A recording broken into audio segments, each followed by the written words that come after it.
Hello and welcome back to my channel where I will be unpacking Uthando Nesithembu.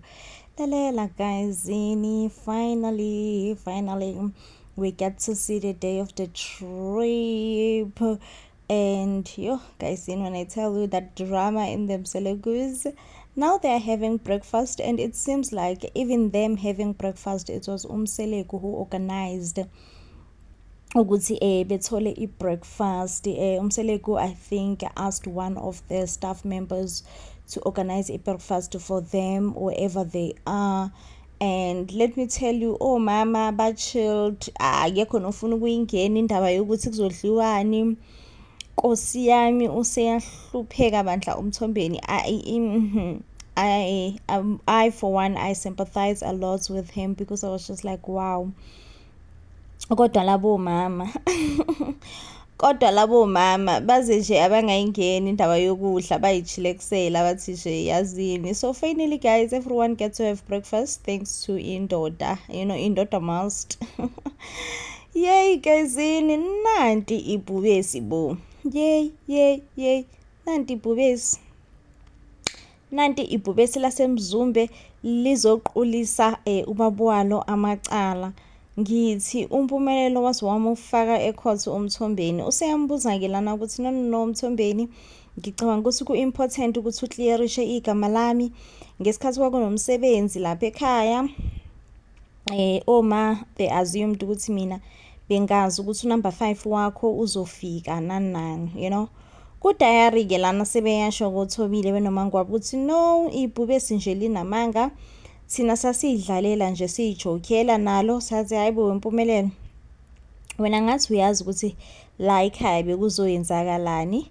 Thiwa-ke uma wakhe-ke umayeni owavele wathatha ibhubesi-ke watshela-ke ukuthi hayi vele wena bhubesi uyazi. Kodwa bona bathi nje no, abazange nje bese bethethisa amacala ibhubesi selinoku-eda phakathi, bona nje balibuza nje ukuthi hayibo webhubesi, ngempela ubuwazini ukuthi ubabakho uzoyenzani. So ibhubesi-ke he's bringing it up here in the table ukuthi no, ufuna nje ukuthi yena igama lakhe li-clearisheke. Kwazi ukuthi nje yena wayengazi lutho ngendaba yomsebenzi ka-number 5, naye wayeyifanela noma wakhe kanje. Ayikho into ayengathi uyayazi, Ayi-ke uMthombeni uzama ukuhleka-ke lana ukuthi uzama ukisho ngithi ibhubesi laphakama. Laphakama ibhubesi lavele layibhubesi lathe baba, angiyithandi lento yenzayo. I think i-manner of approach, even if bamqulisile oma wakhe amacala, umpumelelo ulekhe i-manner of approach noku-understand ukuthi uMthombeni ubaba wakhe kumele vele em-addresse njengobaba wakhe, the way umuntu omdala uzom-addressa ngakhona normally. But hayi ibhubesi ngithi kuze kwaUMthombeni olibele hleka into engekho. Yey ubone ukuthi ibhubesi liyathetha, lathi nje ibhubesi kudayari lalela.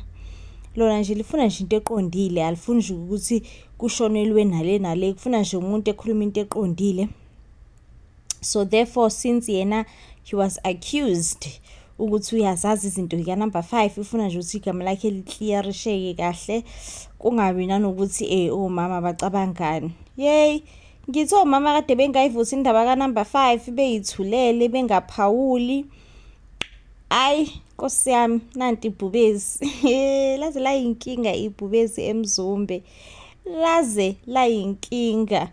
But ke sana ke kwaphoqa-ke shame ukuthi uMthombeni kube uyena Nkosi yami uhlela ngezansi. In a way ngiyamzwela, ngiphinde ngamzwela uMthombeni because uye Nkosi yami, uye owenza ibhubesi ukuthi libe liyinkinga-ke manje ibhubesi eMzumbe. Hayi-ke ngiyacabanga ukuthi uSinebambuzile-ke la kudara ukuthi ucabangani ngenkulumo kaMpumelelo benomusa.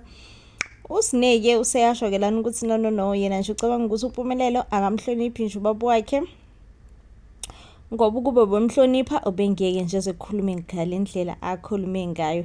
Lelani-ke guys, and there's another very interesting thing that happened on the table. So last night-ke baye baba nedina nakhona eorganize ubani uMusa waziwavelela kosaba uMusa ofisofika ekhipha abafazi bakhe ephinde futhi yena self enza iplan ukuthi kudliwani kodwa naye be-organizelelani i-self catering ebazi ukuthi vele yena nabafazi bakhe ngathi abathelelanani sa-organize o-self catering ayi so-ke uMusa wabantu seya-organize-ke ukudla-ke so what happened on the table last night ukuthi uSneh behlele eduze kwaThobile noMangwabi ayike as soon as uMusa ehamba uSneh naye wavele wadonsela lakhe iplate shwi wahamba wayoyilalela. So as soon as uSneh left uThando guys niyamazi ngane uThando okhuliswa umamkhulu kodwa uyingane kaSneh firstborn kaSneh wathi hawu usehambile lento ngithi kwavele kwahlekwa etafuleni kwahlekwa nje ukuthi uThando njengengane kaSneh ubize uSneh ngento hathi hayibo wena Thando ayi kanti akuyena nomzali wakho uSneh akuyena yini uma wakho uSneh like indaba manje sombiza ngento indaba so-ke izini angazi nami I am shocked, I'm lost for words at this point because angi-understand ukuthi indaba uThando ezobiza uma wakhe ngento and angazi ukuthi uSneh uzoyireceive kanjani le ndaba especially because uMangwabi benoThobile bahlekile-ke guyzini behleka ukuthi nangu phela uThando ebagila ebiza uma wabo ngento in front of phambi kwabantu and angazi ukuthi uThando uzoyireceive kanjani. I mean uSneh uzoyireceive kanjani indaba because remember guys uSneh bengafuna ukuze tripping uSneh uphoqwa ubani uMacele so mesazi ukuthi lapha etripping kade kuphinde futhi kuhlekiswe ngaye ayi Nkosi yami sazoba enkulu indaba kwaMseleko of which uMusa naye befuna ukuyiqala le ndaba like ile umpumelelo wavele wamnqanda wathi baba iyeke ayisalisiye kwaye manje le ndaba ingasakhulunywa at all. Angazi noma umpumelelo ubeyisho in favor of uSneh noma ubeyisho in favor of himself because ngathi ufuna ukucontrola ngathi ufuna kuba yibhubesi ukuthi yini okushiwoyo yini okungashiwo so hayi angazi guys angazi ngempela honestly if ngithi ngiyazi ngizobe nginamanga ngizobe nginamanga lokwangempela so yeah guys now the next scene Nkosi yami bandla asikomseleke kodwa bayazama the next scene ngathi kuvele kwaba i-activity yokuthi akuhanjwe kuyobunjwa. Yeah guys, as I was saying before I got cut off yeah abangomselenguke they had an activity guys that they had to do all of them together and that is ukubumba. Yay guys nangu Mangwabi esesibumbela impahla lalela nangu Mangwabi ngithi wayibumba uMangwabi impahla wena uyadlala ngoMangwabi hayi guys ngalena ke since bekuyi-activity it seems like bekuyi-competition as well uMangwabi our girl she was the winner of the competition. She won and she won the thinking. So since she won the competition, she had to explain why, where was her inspiration, how was it drawn into her drawing impahla guys impahla yamadoda yonke pho.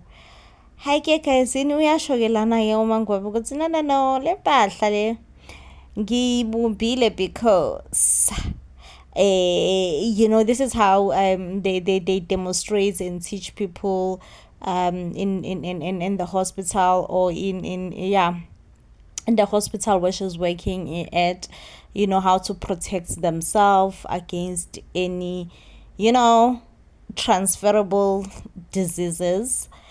So I guess that was uMangwabi's reasoning yokuthi it's more like an educational thing yokuthi ingakho vele nje wathi nje yazini akafuni nje nanokudlala ngesikhathi uzobumba impahla ibumbeke hey uMangwabe akazi guys angazi ukuthi ubezama ukuthini cause yey ngizwe nje sekhuluma ngeinto eziningi nanokuthi yakho iyatholakala guys bandla ungayithenga futhi uma uthanda futhi kunegama layo ebizwayo ukuthi nje angazi phela ukuthi kuthiwa yini ngesizulu but ngiyazi ukuthi kuthiwa yini ngesilungu but angazi ukuthi kuthiwa yini ngesizulu. So kunegama lakhona ke ebizwa ngalo ke ngesilungu uyatholakala eToro okusho ukuthi indoda ayidingeki bafethu. Indoda ayidingeki bafethu because ungayithengela lento esitoro uvala umlomo ube right iqhubeka impilo so therefore. But lalela guys, one thing I want to highlight ukuthi le activity ibimnandi bebehlekani abantu bekuhleka ngisho uShibase bekuhleka ngisho uShibase uShibase ke yena uvela wabumba ukhamba ke angazi ubanike futhi lobunye obumba inkomo but nje iyabona kade kuthola into yahamselana kahle at the end of the day bekubunjwa indoda la. Indoda mele ibe nenkomo, indoda must, okay? Indoda mele ibe nokhamba izokuphuza ngalo umqombothi ngenalo ukhamba. So nje kuthiwa nje babumbe into right ecorrespondayo into ehambiselenayo. At the end of the day bekuhlekwa bekumnandini nangokumusa kuma diary uthi nje ngiyabona nje phela ukuthi uMangwabe ubumbile impahla le. Kodwa ngiyamangaza ukuthi uyibumba kanjani impahla engayidingi. Yey siwa ke uMangwabe use-right kahle ngempahla. Impahla kuseyona nje into akayidingayo kangako akuseyona nento akayigijimisayo kangako ukuthi hayibo uthi ngigijimisa impahla. No not uMangwabe. Kodwa ke not eseyibumba not eseyibumba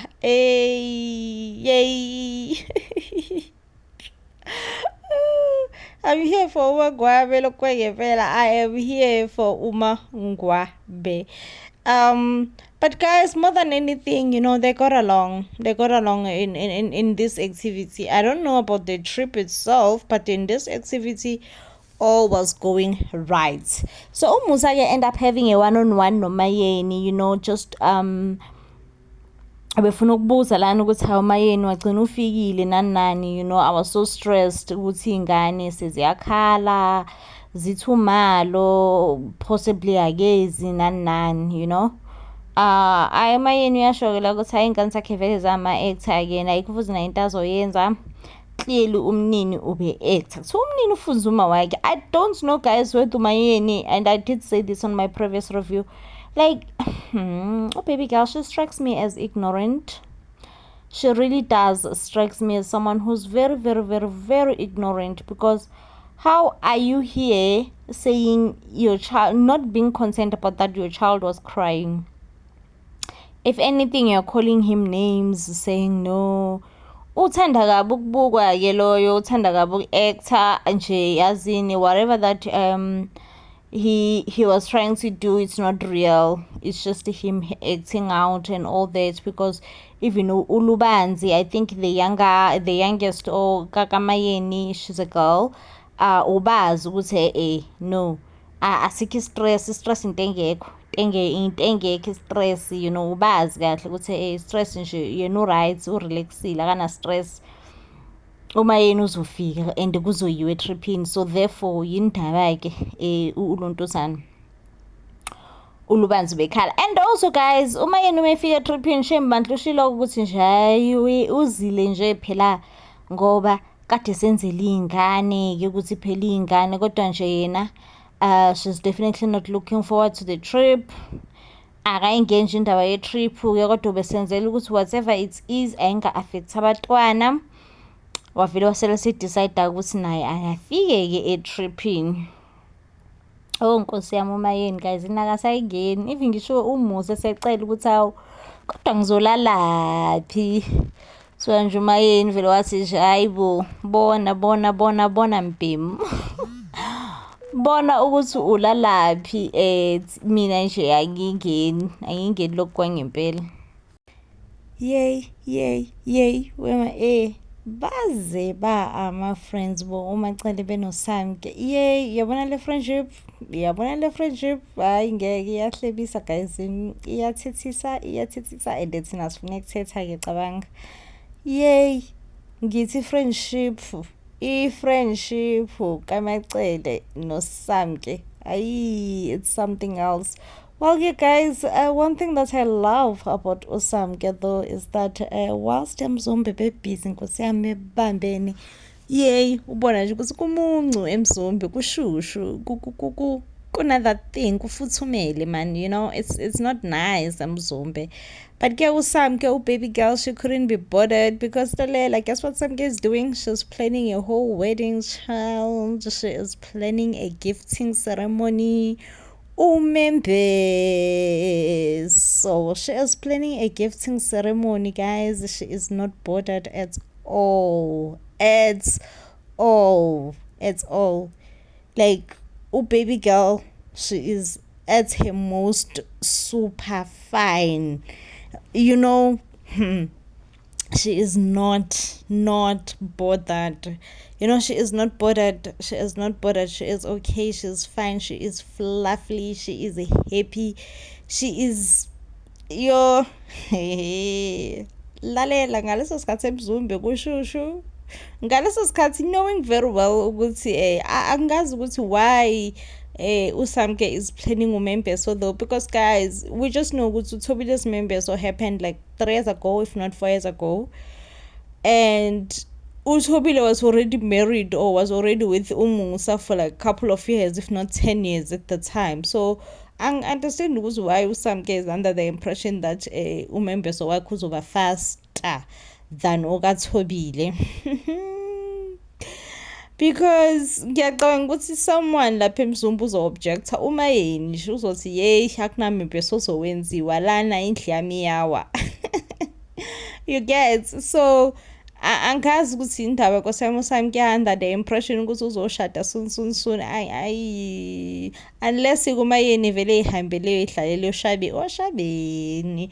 But if umayeni uselapha kwaMzumbe uzo-objecta guysini ethi nje yey never Membeso. So what are you even talking about? And even uThobile guys uzo-objecta because naye wakho uMembeso awenzwanga soon, you know, because bekusase nezinto mhlambe bekusamele ilungiswe lapha eMzumbe before uMembeso. So angazi ukuthi indaba uSamke under the impression ukuthi nje uMembeso uzoyenzakala ngoku. But anyway guys, indlalela ngithi uMacele benoSamke bakhiphana guys. Yay, i-friendship yalaba bobabili iyathethisa futhi iyathethisa. So whilst on the trip uSamke ke lana uyabuza ukuthi yey awukhungixeleleke umugosi wakaMseleku, because akaze muzi uMseleku ekhuluma ngobabakhe wamampela. Ke bandla uMacele uyasho ke lana ukuthi that's a very sensitive topic for uMusa. Akayikhulumi nje indaba kababakhe umzalayo. So nje please girl, ngicela singayi apho. But anyway guys, it seems like uMacele benoSamke they have a very great friendship with uMacele guys yes, because I was honestly under the impression ukuthi yena benoMakhumalo ba right, bayazwana, baya-understandana, baya-forceanana, you know. But only to understand ukuthi hayi shema uMacele akekho nje lapho. uMacele nje usayibonela nje ingane yamthathela indoda. Umebona nje uThobile ubona ingane yamthathela indoda, you know. I guess leso sithombe bandla kuMacele asisuki. Surprisingly uSamke nayo ingane, and uSamke naye uyamdlela indoda yakhe. So why okay ngoSamke emdlela indoda but akekho okay ngoMakhumalo ukuthi naye wayemdlela indoda eyingane? Angazi guys. Anyway, ayeke ngisengisazi bandla indaba zakaMacele benoThobile ukuthi kahle why kuyini. Yey, ngithi nje uMacele akavumanga noma sekuthiwa uThobile uyamseva. Wathi useva ba? Yey, beteli mina akangisave nje. Akangisevi, akangenzeli nikis, akangenzeli foko. Hey guys, manje ngitshela ukuthi kushushu.